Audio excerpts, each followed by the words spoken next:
Gimme girl, I finally realize you're like a puppy that open the eyes. Oh, oh, na na na na na na na na na, not again. Make you leave me for man, a man with a big van. 7:15 a.m. here in Trinidad and Tobago. And Natasha over here, real driving, she wants a man with a big van. All right, no problem. We had that chutney artist here on the show with us Friday, but remember, this Friday coming, we're doing... They actually launching videos. Oh, they launched a video for it this morning. Yeah. But guys, this Friday coming, we're straight Kaiso. As I said, we having our own taste of carnival. I feel ours is more than a taste, but hey, who am I to tell you that?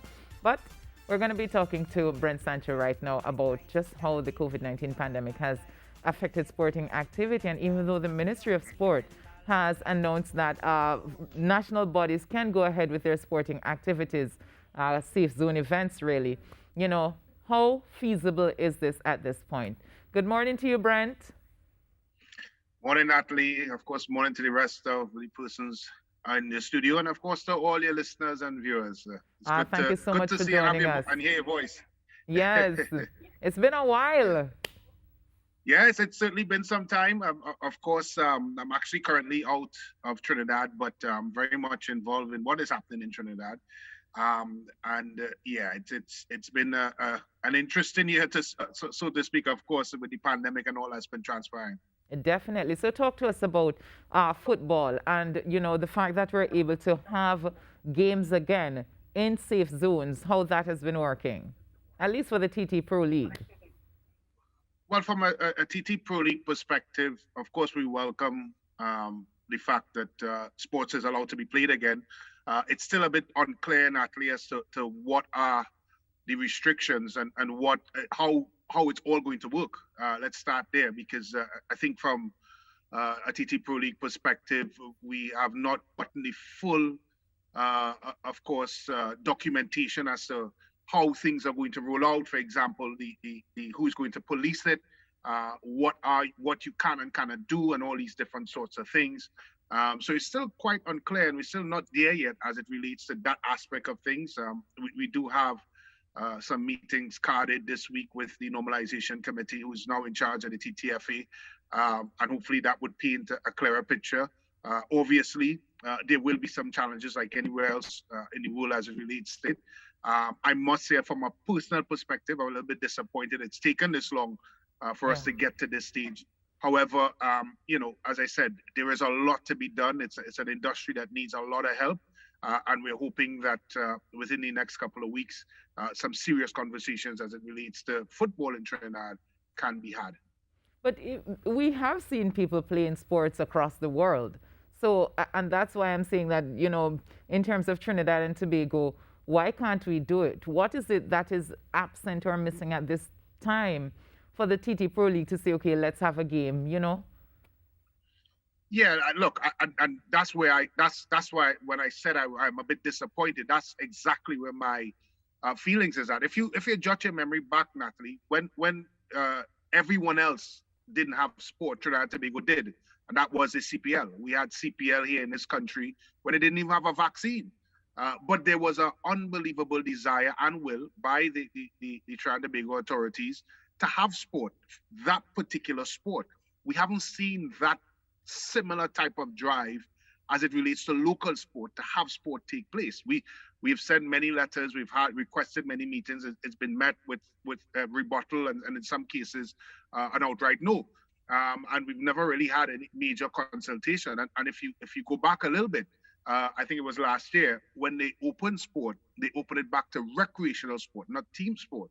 Yeah. So even then there was no consultation. So my point to you is there was never really that desire, that want, that willingness that we saw for the CPL integrated into, of course, starting back local sport. And for me, as a former athlete and of course somebody that's heavily involved in sport in the country, it is a bit of a disappointment.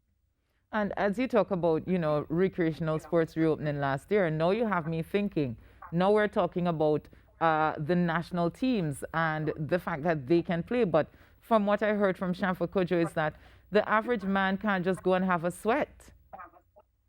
No, and listen, that again, that is also part of my disappointment. I mean, we've taken 2 years to get to this stage, and it's not only just the average man. An academy, coaching schools that we know it's very popular in Trinidad and Tobago, zonal footballs. I mean, you can cross a huge cross section of Trinidad and Tobago football that will not be able to be active, and I think that is where a lot of the confusion or the concern is. The conversation is more about leagues that are run by the governing body.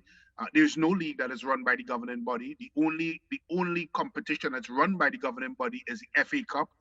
So even that there is a lot of confusion. And where do we go from here? What is the phase two? What is the phase three? What is the rest of the rollout plan? Yeah. Because if you look at the requirements for football now, affect match teams certainly won't be able to fulfill some of those requirements. A coaching school certainly might not be able to of course, have those requirements. And then you go into the uncomfortable conversation for us on this side of the world in Trinidad and Tobago about what do you do about the unvaccinated players that want to participate? Because I can tell you, in England and in other leagues around the world, there's no requirement of such. And I'm not advocating at all about not being vaccinated, because again, that's your personal choice. But I'm just telling you what is happening around the world as it relates to sport, as it relates to football, as it relates to leagues. That of course you can have sporting activities for both vaccinated and unvaccinated. And even, Natalie, in Trinidad and Tobago currently, there's a cricket competition that is taking place with both vaccinated and unvaccinated taking place right now as we speak. You think there's a lot of Cup. confusion in the messaging, Brent? You think there's a lot of confusion in the messaging?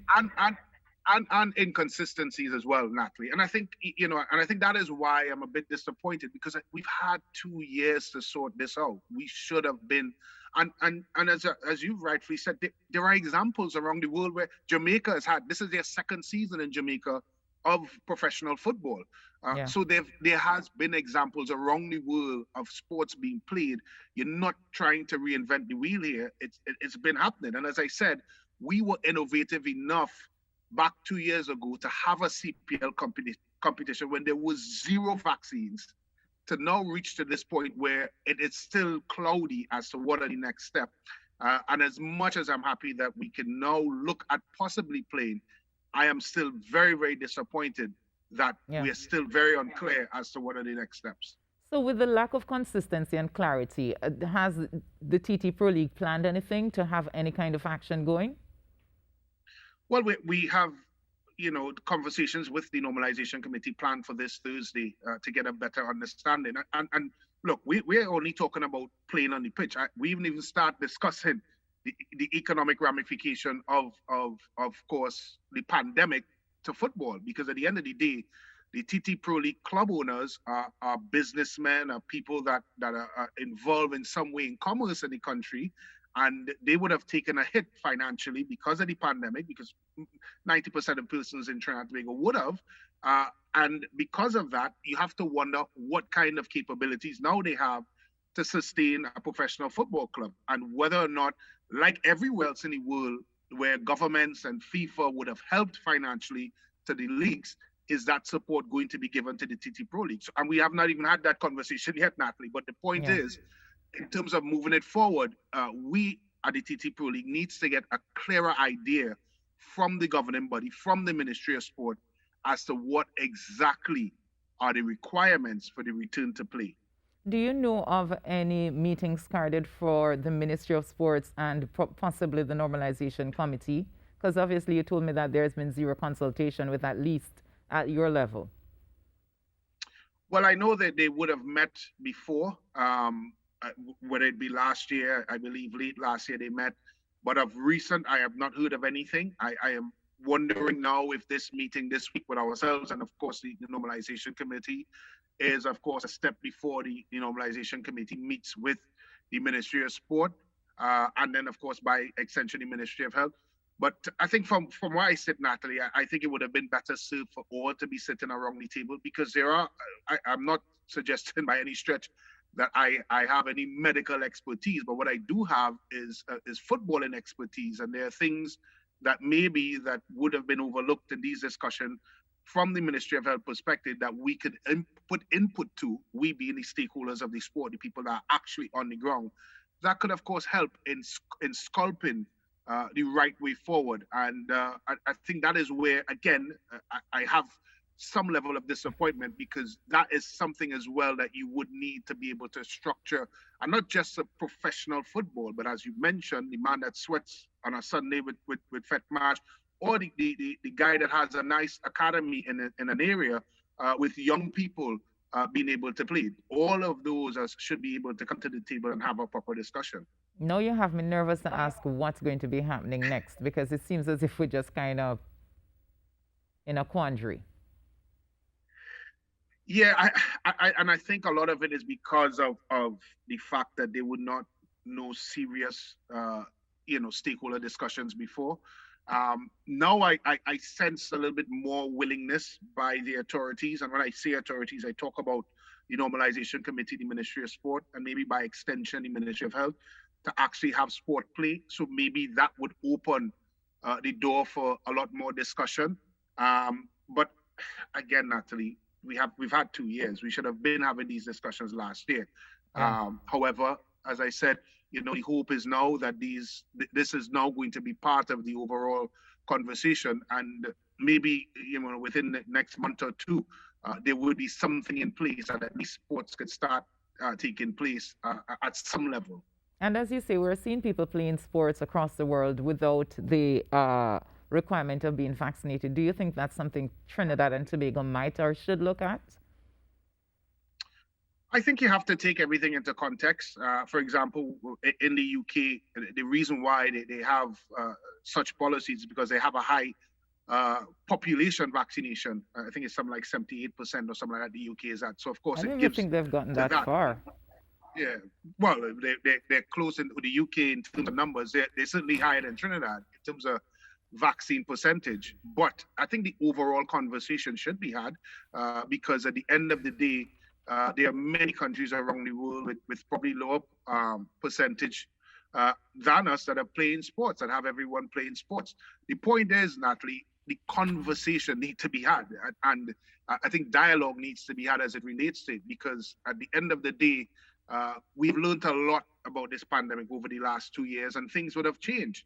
And I go back to what I've said at the start of this conversation. Trinidad and Tobago held a CPL when there was 0 vaccines. In a bubble. None.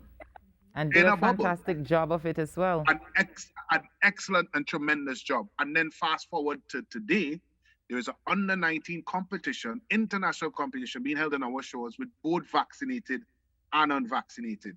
The point I'm making is there should be conversations at a local level as to what that could possibly look like. And I think that is where the stakeholders come in, if it is possible, if it is feasible.